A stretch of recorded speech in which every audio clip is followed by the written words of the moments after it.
facilissimo.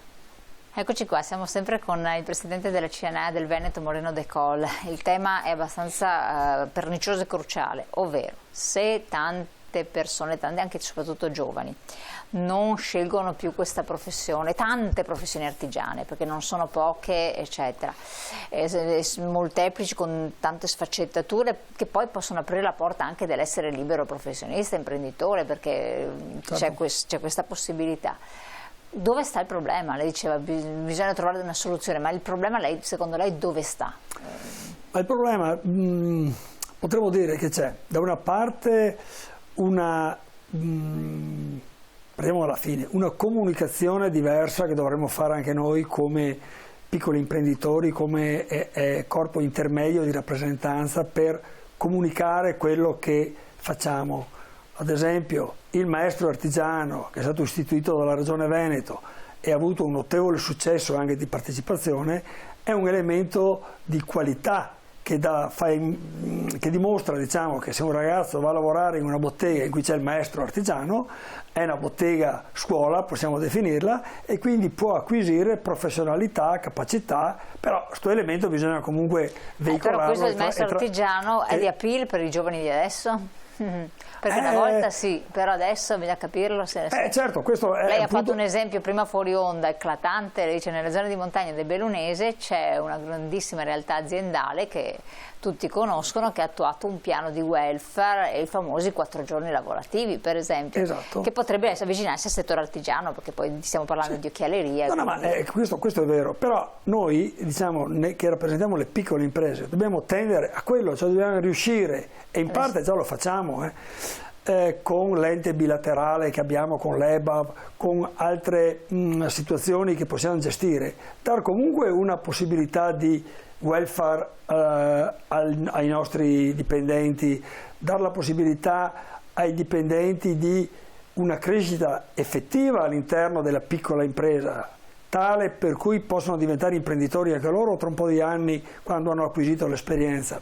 Quindi darlo come prospettiva. C'è l'aspetto economico indubbiamente, sul quale bisognerebbe lavorare di più, cioè se uno è incentivato anche dal punto di vista economico, finanziario, dello stipendio, detta in maniera molto semplice, è evidente che può essere più attratto da un certo tipo di lavoro, però questo si scontra poi con i costi aziendali e il mercato che non consente di crescere più di tanto. Purtroppo il costo della manodopera, il famoso cuneo fiscale, incide tantissimo.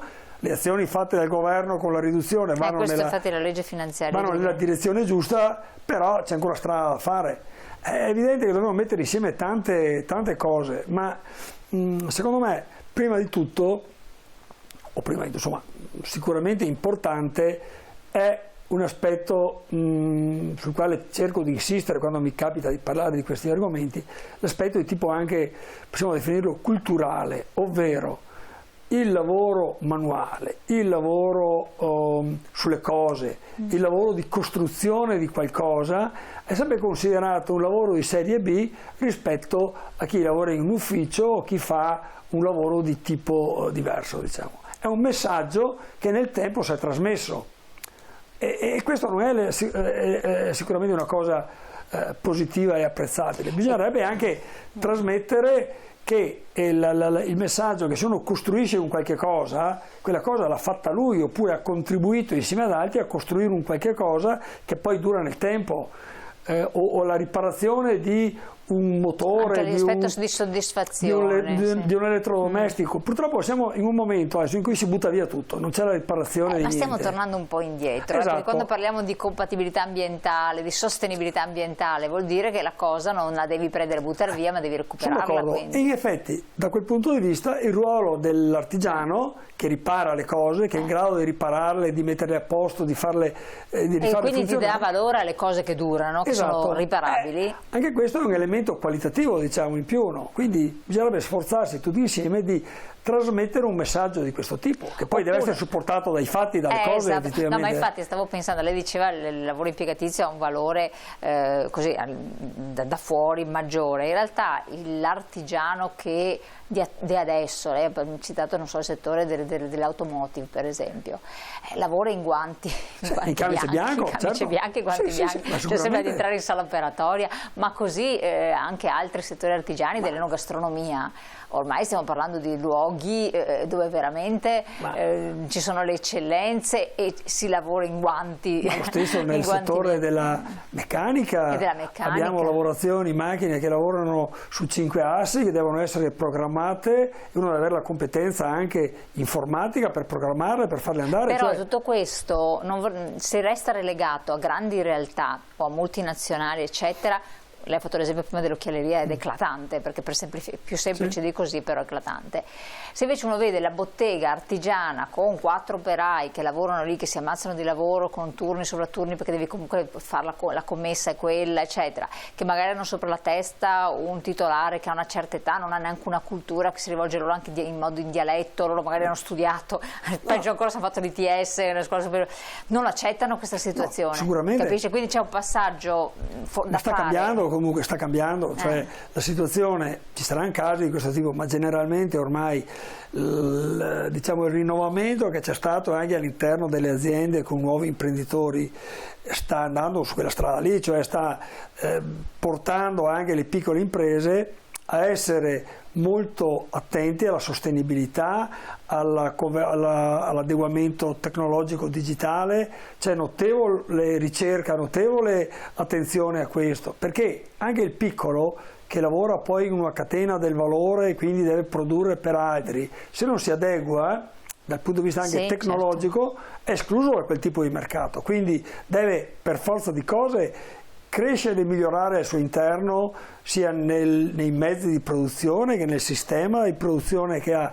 Ed è tipico poi delle piccole imprese la capacità di cambiare, di adeguarsi, di fare i passi anche in maniera molto veloce, perché essendo strutture più semplici hanno più facilità nell'evoluzione e nel cambiamento. E lì è questione anche di passione, perché se uno ha la passione per quel lavoro non cessante, e però dall'altro anche di saper per l'imprenditore stesso di innovarsi, quindi di offrire un ambiente che, se la piccola azienda non può offrire le 4 giornate lavorative e non può dare certi benefit perché proprio è piccola, deve trovare delle soluzioni tale per cui possa essere ugualmente gratificante lavorare lì, perché altrimenti il giovane non ci pensa né uno né due e va via. Qualche contratto del nostro settore che è stato rinnovato prevede anche la possibilità di lavorare su 4 giornate.